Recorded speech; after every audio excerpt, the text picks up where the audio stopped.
আসসালামু আলাইকুম এভরিওয়ান, কেমন আছেন আপনারা সবাই? আশা করছি অনেক ভালো আছেন। আলহামদুলিল্লাহ, আপনাদের সবার দোয়ায় আমিও ভালো আছি। চলে আসলাম আপনাদের জন্য আরও নতুন একটা ইন্টারেস্টিং ব্লগ ভিডিও নিয়ে। যদিও ভিডিওটা অনেক দিন আগের করা। আমরা আজকে 3 বোন মিলে যাচ্ছি ঘুরতে আর একটা বাড়ি দেখতে। মূলত আমরা সৌদি আরব থেকে খুব তাড়াতাড়ি দেশে চলে আসার এটা একটা বড় কারণ ছিল। দোতলা একটা বাড়ি দেখেছিল সবাই, সেটা কেনার জন্যই এসেছিলাম। ফোনে দেখে আসলে কোনো কিছুই বোঝা যায় না, টাকা দিয়ে যেহেতু কিনবো এভাবে কখনো কেনা যায় না ফোনে দেখে। তাই সরজমিনে দেখার জন্য একদম সৌদি আরব থেকে বাংলাদেশে চলে এসেছিলাম। আমার হাজব্যান্ড আসেনি, আমি আর আমার মেয়ে এসেছি। সে আমার আপুদের বাসায় আসলাম সাভারে। এই বাড়িটাও সাভারেই।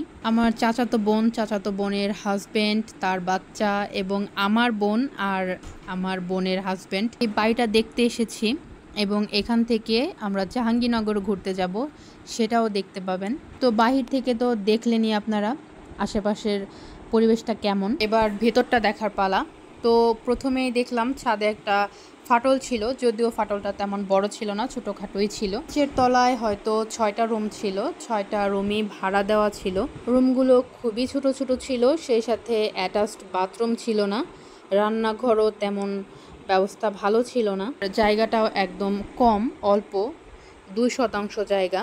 এই যে দেখতে পাচ্ছেন, এটা রান্নাঘর। তো রান্নাঘরের পাশ দিয়ে সিঁড়ি দিয়ে আমরা চলে যাচ্ছি দোতলায়।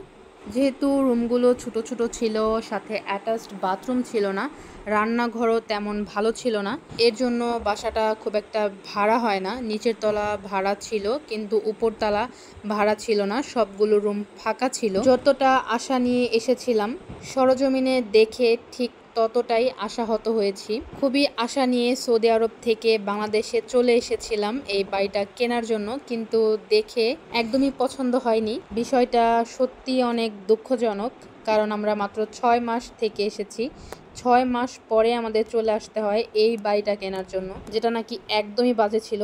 এর জন্যই বলে মানুষের কথায় কান দিতে নেই। পথভ্রষ্ট করার জন্য আর ক্ষতি করার মতো মানুষের আশেপাশে অভাব হয় না। জীবনে চলার পথে শুভাকাঙ্ক্ষীর থেকে শত্রুই আমাদের বেশি মিলে। এর জন্য যে কোনো পদক্ষেপ নেওয়ার আগে ভেবে চিনতে তারপর পা ফেলতে হয়। আমাদের ভুল হয়ে গিয়েছিল এই কাজটায়। যারা প্রবাসে থাকে, আসলে দেশের মানুষ মনে করে তাদের টাকা ইনকাম করা খুবই সহজ। তারা মনে হয় টাকার গাছ লাগিয়ে রাখে, যখন যেটা বলবে, যেভাবে বলবে তারা সেভাবেই করবে।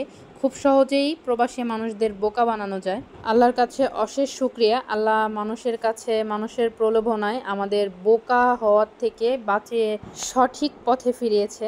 তো ওখানে আর আমরা দেরি করিনি, সোজা জাহাঙ্গীরনগর চলে আসি। প্রচুর রোদ ছিল, এর জন্য বাচ্চারা আইসক্রিম খেতে আসলো। যারা জাহাঙ্গীরনগর এসেছেন তারা নিশ্চয়ই জানেন জাহাঙ্গীরনগরের কুলফি আইসক্রিম কিন্তু খুবই বিখ্যাত, খুবই জনপ্রিয় এবং খুবই সুস্বাদু হয়। কুলফি আইসক্রিম এবং ফুচকা, এই দুইটা জাহাঙ্গীরনগরের খুবই ফেমাস।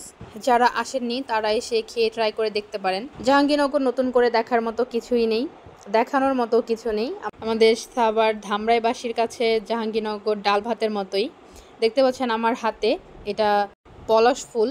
পলাশ ফুল আমার কাছে ভীষণ পছন্দের। পাশে ছিল পদ্ম পুকুর, যেটা এখন বর্তমানে পদ্মশূন্য, শুধু গাছ ছিল।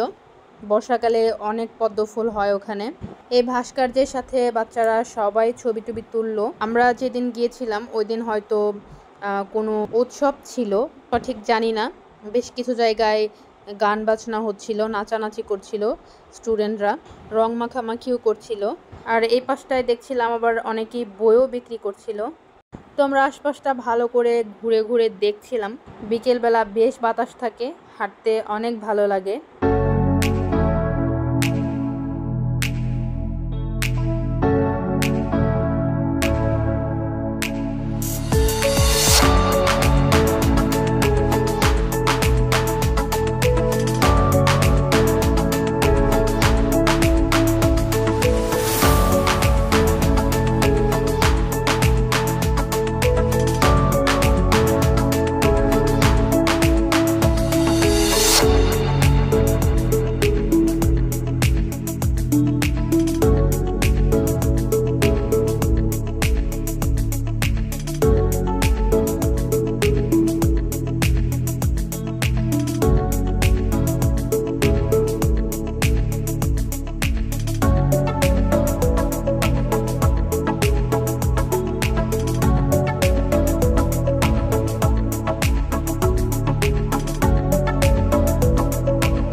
দেখতে দেখতে সন্ধ্যা হয়ে গেল। এসেছিলাম প্রায় 3টা সাড়ে 3টার দিকে। বাচ্চারা খোলা জায়গা পেয়ে বেশ ছুটোছুটি করলো। আশেপাশে অনেক ফুল গাছ ছিল, আর বাচ্চাদের তো এটা স্বভাব, ফুল গাছ দেখলেই তারা ফুল ছিঁড়বেই। তো যেহেতু এখন সন্ধ্যা হয়ে গিয়েছে, সন্ধ্যার টাইমে এখানে ক্যাম্পাসে বহিরাগত নিষিদ্ধ। একটু পর থেকেই মাইকিং শুরু হয়ে যাবে, তো আমরা মাইকিং করার আগেই চলে যাচ্ছি।